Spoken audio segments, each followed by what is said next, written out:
You're welcome to Instablogs special edition on Mumbai terror strikes. Coordinated terror attacks struck the heart of Mumbai on Wednesday night, killing dozens in machine gun and grenade assaults on at least two five-star hotels, the city's largest train station, a movie theatre and a hospital. The attacks, which were centered in upscale South Mumbai, killed more than 100 people and left more than 250 injured. The gunmen are still believed to be holding hostage at one of the hotels. No terror group has yet claimed responsibility for the attacks. We bring you some of the opinions sent to us by our CJs from Mumbai.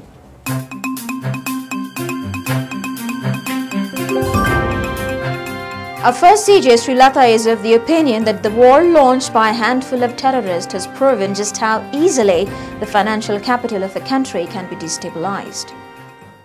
What began as a sporadic shooting incident at the Leopold Cafe in Colaba turned into an all-out war. This was not the time to take stock.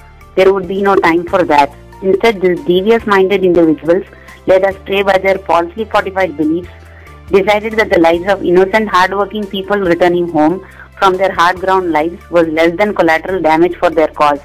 In a well-schemed strategy, they decided to hit Mumbai, where it matters, on the streets where livelihood is a day-long battle, and in some of the most posh hotels that mark Mumbai's skyline. By targeting Mumbai in this fashion that has left the police force inadequate, has required the army and navy to be simultaneously deployed, and by holding Mumbai to ransom by attacking its foreign tourists, they have shown that a war launched by 10 terrorists on some of the safest hotels in the city is enough to destabilize the financial capital of the country. Single-handedly, they have achieved what could not be done before through communal riots, unprecedented floods, or even train blasts. Bring the entire city to a standstill and leave it frail and shell-shocked, unlike ever before, and now more visibly vulnerable and not as imperviously bold as previously paraded.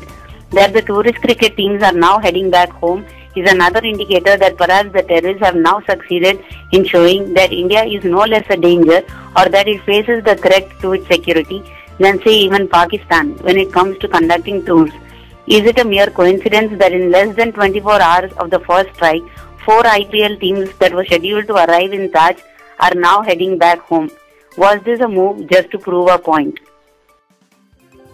Our next CJ, Anis Sheikh, shares his condolences with the victims' families and expresses the sense of insecurity felt by common man given the vulnerability of the nation's commercial capital to such terror strikes.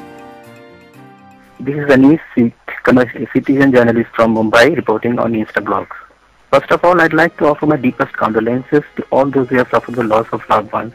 26th November will go into the books as another black day for Mumbai. We have seen a series of terrorist attacks on Mumbai in the recent past, but this is something very ugly. I mean, now they are challenging the government coming in the open. Poses a big question over the security of common man. If the commercial capital of a country is so much vulnerable to terrorist attacks, what can we say about other cities? This episode has shown that the terrorists have a better level of improvement than our security agencies. I'm afraid that we are losing a fight with terrorism. We have failed drastically on this front. I think it's high time the Indian government takes some lessons from America and Israel and chalk out some stern plan of action to deal with terrorism at all levels.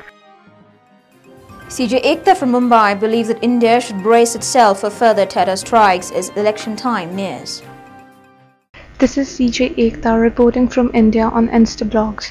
The planned synchronized attacks in the heart of India financial capital on Wednesday night has rattled the busy commercial hub once again. The manner in which the attacks were carried out by small groups of heavily armed terrorists sneaking into busy public places, mostly in the dead of the night, proves that terrorists were not just hunting for foreigners with US or UK origin, but also other innocent civilians irrespective of their nationality. The Mumbaiites should remain calm in this hour of complete chaos and anger. We need to remember that people like Afzal Guru, Army officer late Colonel Shrikant Prasad Purohit, have no religion and definitely no moral ground to base their acts upon.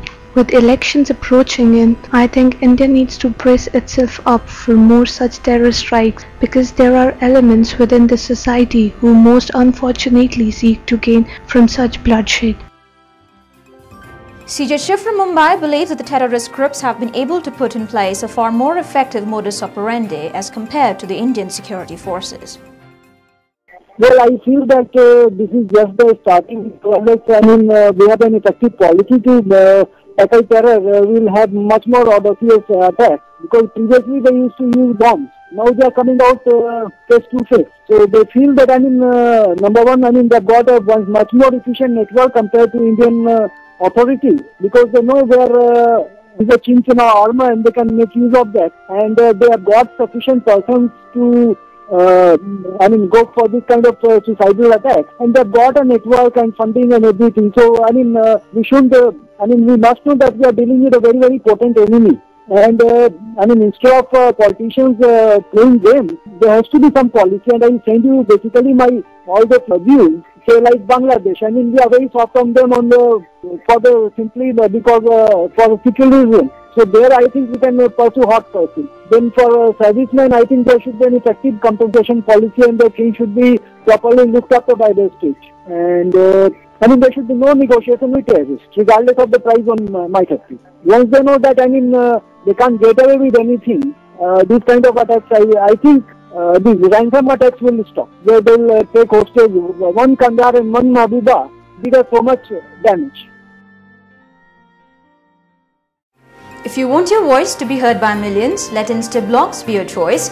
You can contact us at cj@instablogs.com.